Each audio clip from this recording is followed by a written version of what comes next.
Hello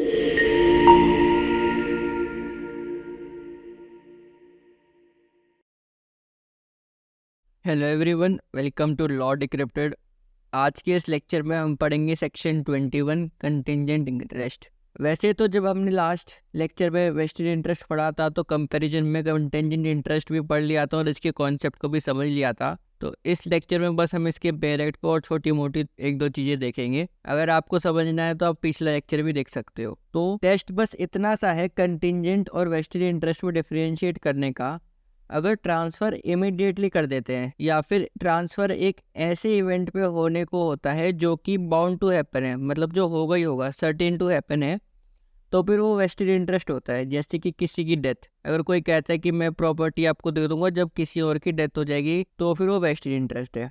लेकिन contingent interest में क्या होता है, कोई एक अनसर्टेन इवेंट होता है, वो जब फुलफिल होता है तो प्रॉपर्टी मिलती है। जैसे कि मैंने आपको लास्ट वीडियो में एग्जांपल दिया था कि अगर कोई फलाना आदमी एलएलबी कर लेगा तो मैं प्रॉपर्टी आपको दे दूंगा। अब हम बेरेक्ट रीड करते हैं और देखते हैं बेरेक्ट में क्या कहा है।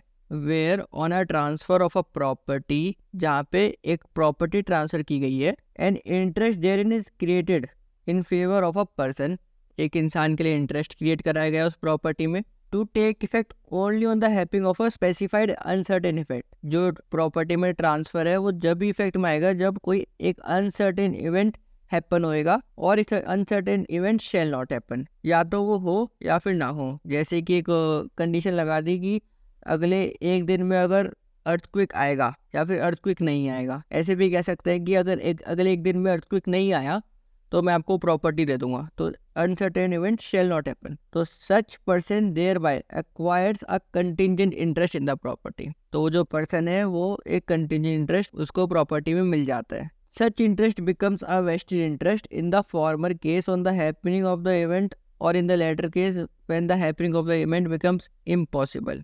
तो जो ये इंटरेस्ट है ये वेस्टेड इंटरेस्ट बन जाता है। जैसे मैंने एग्जांपल दिया कि ए ने बी से कहा कि मैं आपको ये प्रॉपर्टी दे दूंगा कि अगर अगले एक दिन में अर्थक्वेक नहीं आया, तो फिर एक दिन तक तो वो कंटिंजेंट इंटरेस्ट ही है, लेकिन उसके बाद एक दिन जब वो पूरा हो जाएगा तो वो वेस्टेड इंटरेस्ट हो जाएगा। ऐसी वो कंडीशन लगा सकता है कि अगर एक दिन में अर्थक्वेक आ गया तो मैं आपको प्रॉपर्टी दे दूंगा, तो एक दिन तक वो कंटिंजेंट इंटरेस्ट है, और अगर एक दिन तक अर्थक्वेक आ गया तो वो वेस्टेड इंटरेस्ट हो जाएगा। और ऐसा भी हो सकता है कोई टाइम लिमिट फिक्स ना की हो कंटिंजेंट इंटरेस्ट में। जैसे यहाँ पे तो हम एक दिन की टाइम लिमिट दे रहे हैं अर्थक्वेक वाले एग्जांपल में।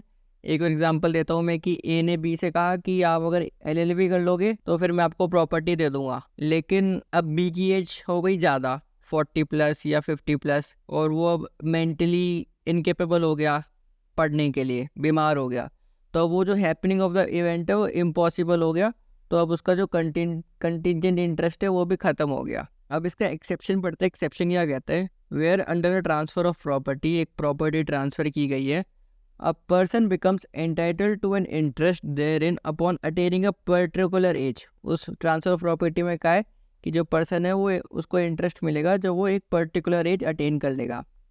And the transfer also gives him absolutely the income arise from such interest before he reaches that age। और जो ट्रांसफरर है उस इंसान को वो एज, जो पर्टिकुलर एज रीच करने के अटेन करने पे मिलने वाला था, उससे पहले ही वो उस प्रॉपर्टी से इनकम वगैरह दे रहा है, और डायरेक्ट द इनकम और सच देयर में be necessary to be applied for his benefit, या फिर जो इनकम है उसको डायरेक्ट कर रहा है कि वो उसके बेनिफिट के लिए यूज़ हो, तो such interest is not contingent. तो ऐसा कोई भी इंटरेस्ट कंटिंजेंट इंटरेस्ट नहीं होगा।